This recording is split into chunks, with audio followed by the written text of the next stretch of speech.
Reasons why coconut farming is advantage. Number one, generational wealth. Coconut farming is a generational wealth which is based on patience. Unlike short-term income streams, coconut trees provide a steady yield for decades. This makes the tree a living asset, one that continue to produce income for future generations. Coconut farming creates a legacy. It is a reliable source of livelihood. Your children didn't start from nothing. They inherit a working system that generates income and opportunity.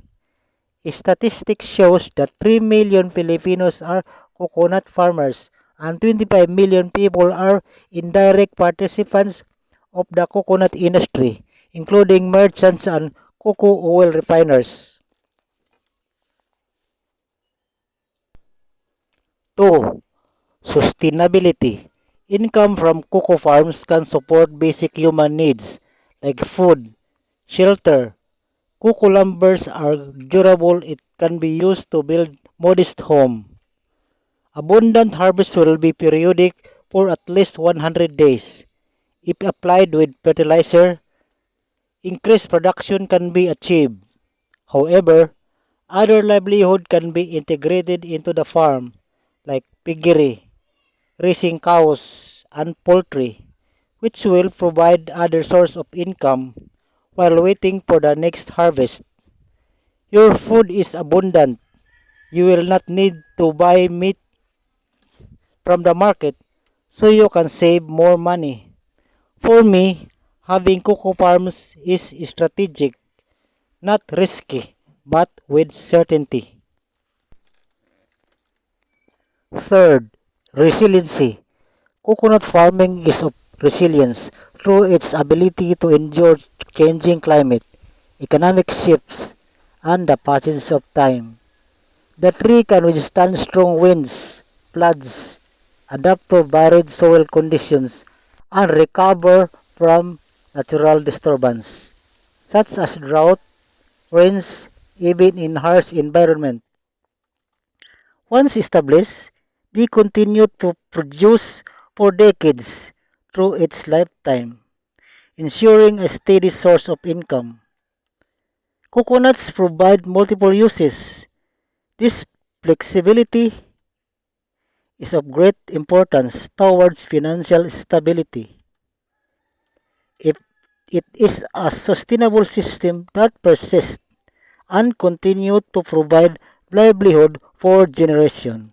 Thank you for watching. Have a nice day. Let's put our plan into action.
some fertilizer.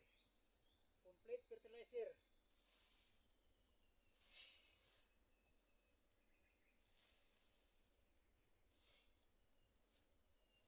Complete. Now let's plant.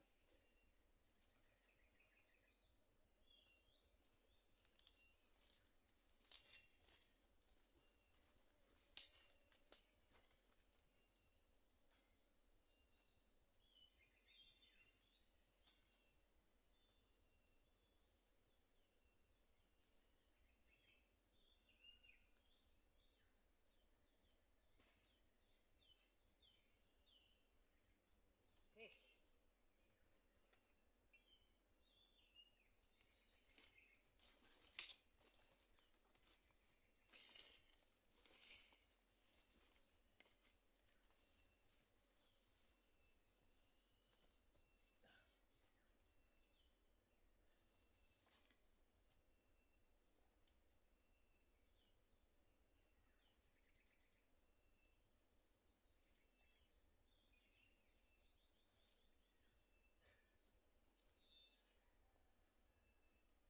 When it grows, it will only sway. So you can harvest two in just one sitting. Shout out for my new subscriber. Thank you very much for your trust.